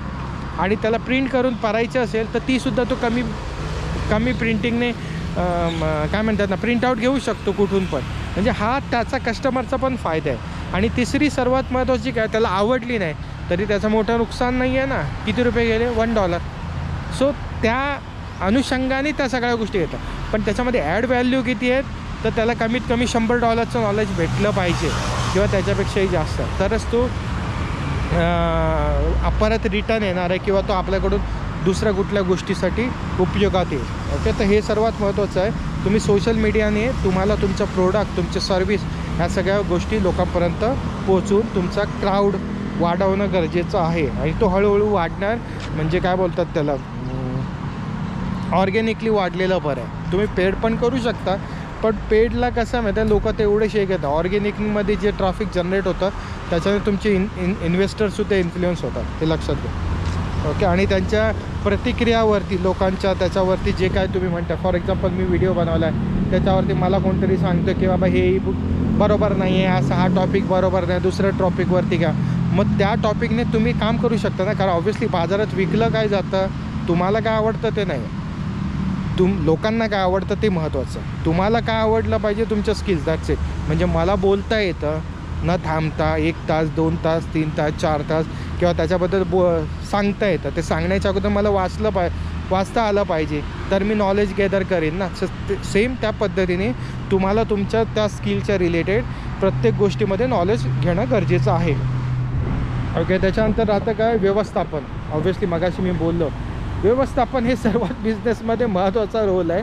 कारण हे याच्यानेच तुमचं कंपनी किंवा तुमचं स्टार्टअप, काही दुकान म्हणा, किती लांबपर्यंत चालू शकेल हे सर्वात इम्पॉर्टंट आहे. तर याच्यासाठी सर्वात इम्पॉर्टंट काय, स्किल्स. ओके, हे सर्वात महत्त्वाचं आहे. आणि तुम्हाला ही गोष्ट समजली पाहिजे की प्रत्येक व्यक्तीची एक क्वालिटी असते, त्याचा ड्रॉबॅकसुद्धा असतो. ओके, जसं आमच्या पण मित्रांच्या स्टार्टअपमध्ये ड्रॉबॅकसुद्धा होता, आणि ते ओळखून तुम्हाला त्या गोष्टीवरती काम करून देणं गरजेचं आहे. पण त्याच्यामध्ये जर मला पर्सनली विचाराल की माझ्याकडून चुकी काय झाली, तर माझ्याकडून चुकी ही झाली की मी थोडासा रॅश वागलो. म्हणजे एकदम जोरात वागलो काही 1 2 3 व्यक्तीबद्दल.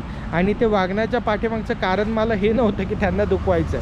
माझं कारण हे होतं की ते माझे मित्र होते, ते एका ट्रिपमधून फिरून आलेले होते, बघून आलेले होते. तर मला त्यांना दुसऱ्या ट्रिपला कसं नेता येईल किंवा तेच कसे येतील याच्यासाठी मी त्यांच्यावरती फोकस करत होतो. किंवा बाकीचे इतर व्यक्तींना मी म्हणत होतो की तुम्ही या. कारण कसं आहे, तू बघा, ज्या लोकांनी बघितलं नाही किंवा ज्या लोकांनी बघितलं आहे त्यांनी जर ते इम्प्रूव्हमेंट केलं ना कामामध्ये, तर त्याची हिस्ट्री काय बोलतात ना त्याच्यामध्ये दिसते पूर्णपणे काम करण्याच्या कौशल्यामध्ये. तर सेम पद्धतीने तुम्हाला तुमच्या कामाचं मॅनेजमेंट हे येणं गरजेचं आहे. आणि त्याच्यासाठी तुम्ही काय करू शकता, तर जसे काही लोक सेल्स टीम असेल तर त्यांना प्रशिक्षण देतात. ओके, त्याच्यानंतर कोणतरी उद्योजक सल्लागार असेल, मेंटॉर असेल, त्याला तुम्ही बोलवतात. ओके, तशा पद्धतीने तुम्ही सल्ला सहमत घेऊन ते व्यवस्थापन व्यवस्थित करू शकता. तुम्हाला आत्ता सध्या काहीतरी मोफत कुठल्या पण अशा पद्धतीने मॅनेजमेंट कुठलाही माहिती पाहिजे असेल, तुम्ही माझ्याशी संपर्क साधू शकता. ओके, त्याच्यानंतर राहतो काय की ऑब्व्हियसली हे सर्व गोष्टी झाल्या. मग आता राहतात काय तर सकारात्मक दृष्टिकोन, पॉझिटिव्ह. तर पॉझिटिव्हनेस आणायचं असेल स्वतःमध्ये तर तुम्हाला एकाच गोष्टी महत्त्वाचं आहे. तुम्हाला पॉझिटिव्हसाठी कुठल्याही देवाधर्माच्या किंवा महापुरुषांच्या मधून तुम्हाला पॉझिटिव्हनेस येतोच, पण त्याच्यापेक्षा सर्वात इम्पॉर्टंट पॉझिटिव्हनेस कधी येणारा चांगला आहे तो म्हणजे तुम्हाला स्वतःला वाटतं का आधी पहिलं तुमचं काहीतरी मोठं असं व्यवस्थापन झालं पाहिजे किंवा मोठा बिझनेस झाला पाहिजे. हे जर तुम्हाला स्वतःला अगोदर पटलं असेल तर ते एकदम इझी होतं. का इझी होतं? कारण बघा, तुम्हाला जेवायचं किंवा तुम्हाला वडापाव खायचं तर वडापाव कुठे भेटणार? घरी पटकन भेटेल का? नाही भेटणार. मग आपण वडापावच्या गाडीवरच जाणार ना. तर तशाच पद्धतीचे जर तुम्हाला यश मिळवायचं आहे बिझनेसमध्ये, कंपनीमध्ये, तर तुम्हाला हे पण समजणार की ते यश मिळणार कसं. आणि जर आमचा लीडर ते सांगत नाही आहे किंवा ते मला पटत नाही आहे तर मला स्वतःला लीडरला समजावायला पाहिजे किंवा बाकीच्या बोर्ड मेंबरना समजावलं पाहिजे की बाबा यश मिळणार आहे कसं ह्या कंपनीला. हे बघा, हे असं मिळणार आहे, आपल्याला हे केलं पाहिजे. ना की हे नाही चालणार, ते नाही चालणार, असं करून चालत नाही. तुम्हाला उपायवरतीच बोलावं लागणार आहे. एखाद्याचं मत पटत नसेल तर ते ऐकून घेणं ही पहिली नैतिक जिम्मेदारी आहे. आणि दुसरी गोष्ट, ते ऐकून घेतल्यानंतर त्याचं सोल्युशन हे महत्त्वाचं आहे, तो देत असेल तर.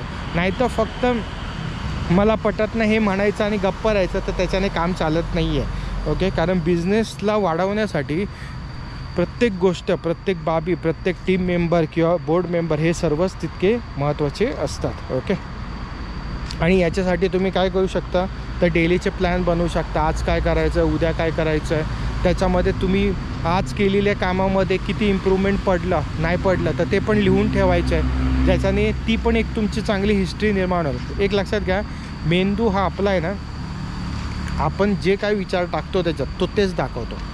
मी जसं मागाशी बोललो मला वडापाव खायचं तर वडापावसाचं राखेत ती चव आणणार मेंदू तोंडावरती आणि मग आपल्याला ते खावीशी वाटणार. ओके, किंवा एका आध्यात्मिक कोण माणूस असेल तर त्याला ते मंदिरामध्ये, दर्ग्यामध्ये, चर्चमध्ये, विहारामध्ये जावंसं वाटणार. का? कारण त्यांनी तो विचार आणला, मग त्यांनी त्याची काय म्हणतात रणनीती बनवलेली आहे, दिवसाचा कार्यक्रम. तर तशाच पद्धतीचं तुम्हालासुद्धा तुमच्या स्टार्टअपबद्दल, कामाबद्दल कार्यक्रम बनवणं गरजेचं आहे. त्याच्यानंतर काय राहिला की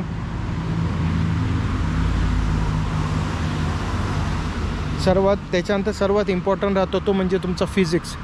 ओके, तुमची मेंटली स्टेबिलिटी. कारण बघा, लीडर एखादा लीडर कसा असला पाहिजे, हा दुसऱ्याच्या विचारांनी प्रभावित होता कामा नये पटकन. त्यांनी काय म्हणतात त्याच्या कंपनीचं, स्टार्टअपचं किंवा कुठल्याही गोष्टीचं त्यांनी स्वतःचं विजन बघितलं पाहिजे. त्या विजनला ते पटणारं आहे का, तरच ते त्यांनी स्वीकारून तल्लख बुद्धीने, त्याला माहिती पाहिजे की मी हे का स्वीकारतो आहे, मी कशासाठी स्वीकारतो, त्याच्याने फायदा काय होणार आहे. ह्या गोष्टी जर त्याला माहिती असेल पटकन तर तो यश निर्माण करू शकतो, म्हणजे सेव्ह करू शकतो, मिळवू शकतो. तर आता ह्या सगळ्या गोष्टीमध्ये ते कसं बघता येईल किंवा काय, तर तुम्ही मेडिटेशन करा, शांत बसा, विचार करा किंवा शांत बसून तुमच्या हार्टबीटवरती कंट्रोल करा. बघा, कंट्रोल इन द सेन्स त्याच्यावरती लक्ष द्या, थांबवू नका. आणि रागाला कंट्रोल करण्यासाठी तुम्ही इनहेल इन आउट करू शकता, म्हणजे श्वास घेणं, श्वास सोडणं. ते तुम्ही त्याच्यासाठी भरपूर साऱ्या मोबाईल ॲप्लिकेशनसुद्धा आलेले आहेत, त्याचा उपयोग करून वाढवू शकता. कारण एक लक्षात घ्या, राग एकदम जर तुम्ही रागिष्ट असाल आणि त्या रागामध्ये दुसऱ्याचं वाईट चिंतत असाल तर तुम्ही ते बिझनेसमध्ये यशस्वी होऊ शकत नाही. कारण बघा, पहिली महत्त्वाची गोष्ट, तुमचा भले तो पार्टनर असू दे किंवा तो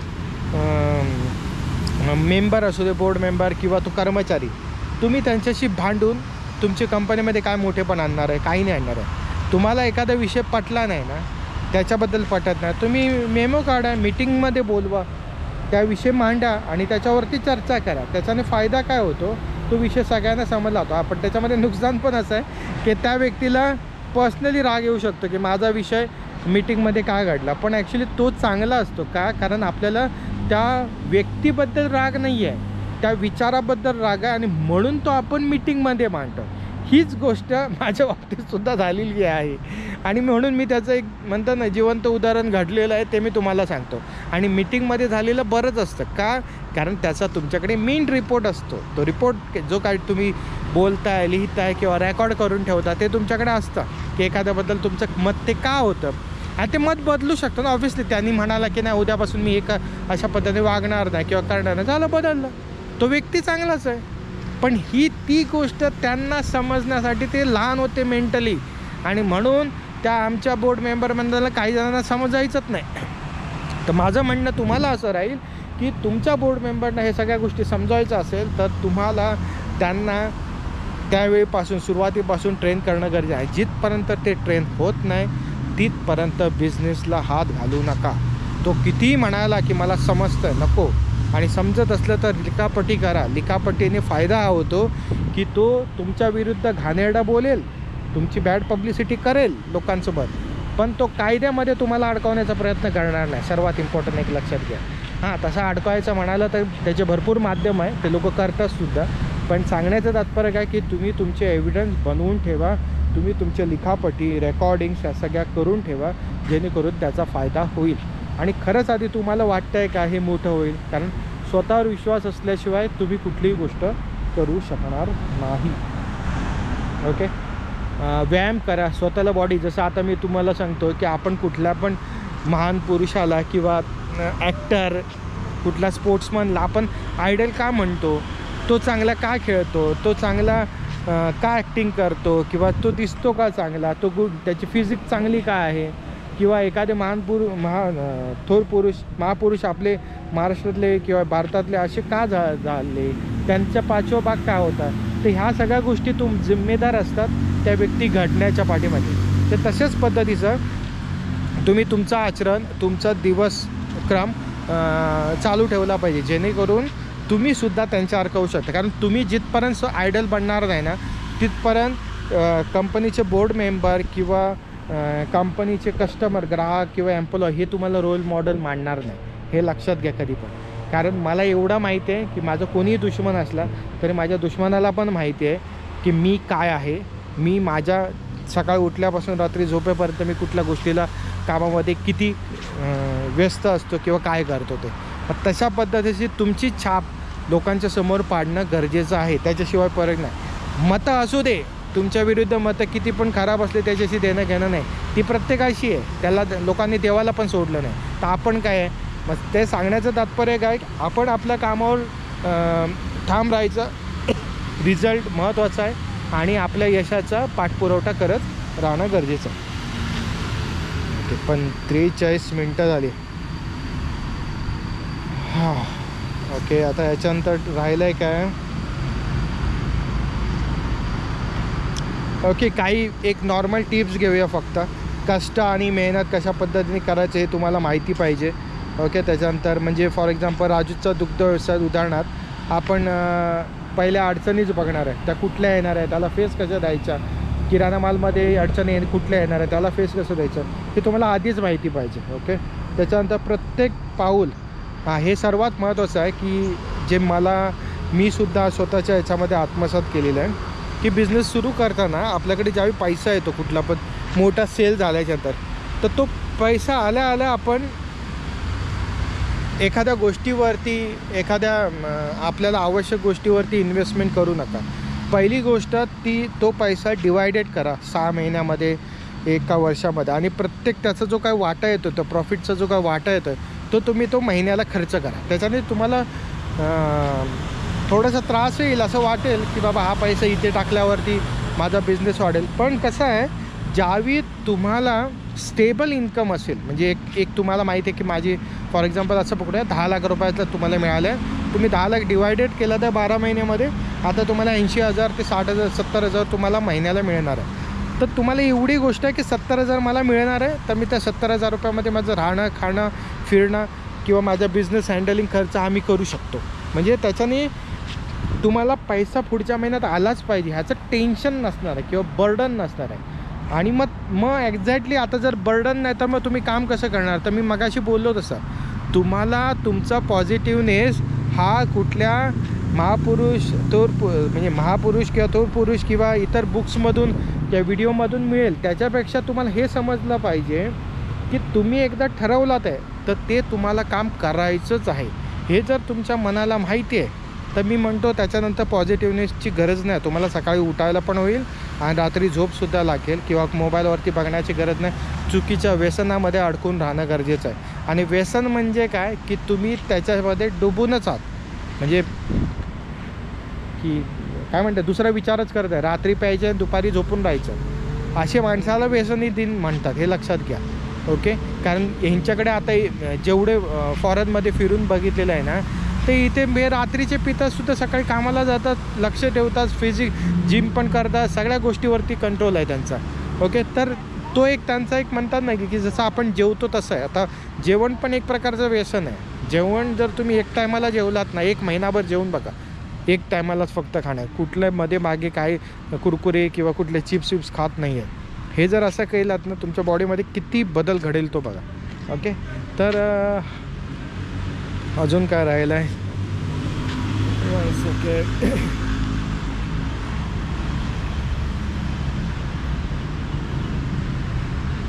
ओके, आता याच्यामध्ये काही रिसर्च रिपोर्ट आहे. नीती आयोगचं मी मागाशी बोललो तुम्हाला, रुरल डेव्हलपमेंट 2024, नंतर आय करिअरचं फेब्रुवारी 2024. नंतर काय आहे की काही अभ्यासक्रम आहेत आणि त्याचे निष्कर्ष, ते म्हणजे काय तर वर्ल्ड बँकचा रिपोर्ट आहे, यूथ एंटरप्रेनरशिप रूरल इंडिया जानेवारी 2024. मी जसं बोललो आहे त्याच्या पद्धतीने गुगल केलं तर मिळेल तुम्हाला. आता त्याच्यामध्ये काय मुद्दे आहेत तर ग्रामीण भारतातील तरुणांना व्यवसाय सुरू करण्यासाठी येणाऱ्या अडचणी व त्यावर मात करण्याचे उपाय, बघा किती बेस्ट आहे. वर्ल्ड बँकने रिपोर्ट जाहीर केला आहे आणि तो यंगस्टरसाठी, आणि ते म्हणजे गावातल्यासाठी, रूरल. ओके, कौशल्य विकास आणि प्रशिक्षण कार्यक्रम तरुण उद्योगासाठी, तर त्याच्यासाठी त्यांनी त्याचं विश्लेषण सहित दिलेलं आहे. नंतर काय विविध शासकीय योजना आणि त्याचा प्रभाव, तर याचा फायदासुद्धा तुम्हाला होईल लहानपणीच हे जर वाचलं आत्ता वयामध्ये तर. नंतर आहे UNDP report, skill development and employment rural India, March 2024चा. त्याच्यामध्ये पण सेम आहे, ग्रामीण भागातील विकास, कौशल्य, तरुणाचा रोजगार संधीमध्ये वाढ कशी होणार, शासकीय खाजगी स्कीम, तर त्याचासुद्धा तुम्ही अभ्यास करू शकता. त्याच्यानंतर काय येतात की या योजनाच्या अंमलबजावणीसाठी काही आकडेवारी त्यांनी जाहीर केल्या नाही. कुणी केलं आहे? Minister rural development annual report 2024मध्ये. तर त्याच्यामध्ये त्यांनी दाखवलं नाही आहे की शासकीय योजनेची अंमलबजावणी आणि त्याची परिणामाची माहिती. ओके, त्याचासुद्धा अभ्यास करून तुम्हाला एक आयडिया रफली येऊन जाईल. त्याच्यानंतर ग्रामीण भागातील आर्थिक स्थिती आणि त्याच्यासाठी सुधारणा योजना काय आहेत, तर मी हे सगळं सांगतो आहे का, कारण हे बेसिक आहे सरकारमार्फत आणि ऑब्व्हियसली सरकारने दिलं पाहिजे गावातील लोकांना. तर याचा फायदा तुम्हाला डायरेक्टली होऊ शकतो जर तुम्ही त्याचं नॉलेज तुम्हाला माहिती असेल तर. नंतर इंडियन इन्स्टिट्यूट ऑफ मॅनेजमेंट IIMने स्टडी ऑफ रूरल डेव्हलपमेंट स्कीमचे काढले 2024, जून 2024. त्याच्यामध्ये म्हणजे आत्ता रिसेंटलीच होऊन गेलं आहे. त्याच्यामध्ये बघा तुम्हाला विविध योजनेच्या माध्यमातून रोजगार निर्माण, कौशल्य विकास आणि आर्थिक ध्येय याचं विश्लेषण त्यांनी केलं नाही आहे. ओके, तर अशा काही आहेत. आणि त्याच्यानंतर अजून काही मुद्रा योजना आहे, मुद्रा योजनातर्फेसुद्धा तुम्हाला लोन मिळालं. तर बघा ह्या सगळ्या गोष्टी मी याचा काही सपोर्ट करत नाही, मी फक्त एक तुम्हाला जे वाचनामध्ये आलं आहे ते सांगितलं आहे. ज्यांना जसं पटत असेल त्यांनी त्याचा अभ्यास करावा. हां, कोणाला माहिती पाहिजे असेल तर नक्कीच विचारू शकतो. नंतर काय आहे तर नरेगाचं स्कीम, ओके, राष्ट्रीय ग्रामीण रोजगार हमी. त्याच्यानंतर skill India, startup India, okay, ह्या सगळ्या गोष्टीचा तुम्ही विचार करू शकता. आता कोर्स कुठे कुठे शिकायचा, तर त्याच्यासाठी बघा मी सुद्धा या कंपनीचा आभारी आहे, कारण माझ्या पण फ्री टाईममध्ये मी ह्याच्यावरती जास्त बिझी असतो, उडेमीवरती. त्याच्यामध्ये काय माहिती आहे, छोटे छोटे कोर्स आहेत, financial related, hedge fund management किंवा इतर काय, हे तुम्ही घेऊ शकता. आता त्याच्यामध्ये हिंदीमध्ये पण असतात. लँग्वेज बघा, प्रत्येक लँग्वेजचे वेगवेगळं आहे, पण मी प्रिफेर करतो इंग्लिश. का तर इंडियाच्या बाहेर बोलायचं आहे तर तुम्हाला मराठीमध्ये शिकून मग पुन्हा त्याचा इंग्लिश अर्थ शोधावा लागतो. त्याच्यापेक्षा इंग्लिशमध्येच घेतला की ते इझी पडतं सांगायला. नंतर कोर्सेरा, त्याच्यानंतर खान अकॅडमी, खान सरांचं, ओके. त्याच्यानंतर national digital library of India NTLI, त्याच्यामध्ये तुम्ही जाऊन घेऊ शकता कोर्सेस वगैरे. ओके. काही ग्रुपसुद्धा असतात बघा फेसबुकवरती वगैरे, पेजेस असतात, ते तुम्ही सर्च करून घेऊ शकता. त्याच्यानंतर लिंक्डइनवरती तुम्ही तुमची प्रोफाईल बनवून, लिंक्डइन सर्वात इम्पॉर्टंट आहे जर तुम्हाला बिझनेसला ग्रो करायचं असेल तर बेस्ट आहे. ओके. कारण तिथे सगळे काम करणारे कर्मचारी असतात आणि बिझनेसमॅनची पण प्रोफाईल असतात, त्याच्यामुळे तुम्हाला कनेक्टेड होण्यामध्ये एकदम इझी पडतं. ओके. त्याच्यानंतर जर एखाद्या विषयावरती तुम्हाला माहिती पाहिजे किंवा कुठली चर्चा झालं आहे का नाही, मग कुठलाही टॉपिक असेल, तुम्हाला मी बोललो ना, दुग्ध व्यवसाय असला तरी पण कुठला पण असा टॉपिक पकडा, तो तुम्ही रेडिटवरती जाऊन सर्च करा, रेडिट ॲप्लिकेशन. त्याच्यावरती तुम्ही ते लोक बोलताना म्हणजे त्याच्यावरती कुठल्या चर्चा झाल्यात, काय झाल्यात, किंवा आत्ताचे त्यांचे अपडेट, हे तुम्हाला सगळ्या गोष्टी नॉर्मली समजल्या जातात. नंतर सर्वात जाणकार एक असा व्यक्ती तुम्ही बघितला असाल गुगलवरती, कुठला प्रश्न विचारल्यानंतर एक प्रोफाईल ओपन होते कोराची, तर तिथे लोक प्रश्न विचारतात, मग उत्तरं सांगतात. काही लिगल ॲडवायझरसुद्धा पद्धतीने असतात, तर तिथेसुद्धा तुम्हाला बऱ्यापैकी. पण एकच गोष्ट आहे, हे जेवढे प्लॅटफॉर्म मी सांगितले याचा मी सपोर्ट करत नाही. म्हणजे याच्यावरती जी माहिती आहे ती 100% बरोबर आहे असं म्हणत नाही आहे. ती तपासणं, ती स्वीकारणं ही तुमची वैयक्तिक जिम्मेदारी आहे, हे लक्षात घ्या. कोणाला समजत नसेल, काय व्हेरीफाय करायचे असेल, आता माझी हेल्प घेऊ शकता. मी फ्री वेळमध्ये त्या रिलेटेड तुम्हाला त्याचे रेफरन्स वगैरे मिळवून देईन. ओके.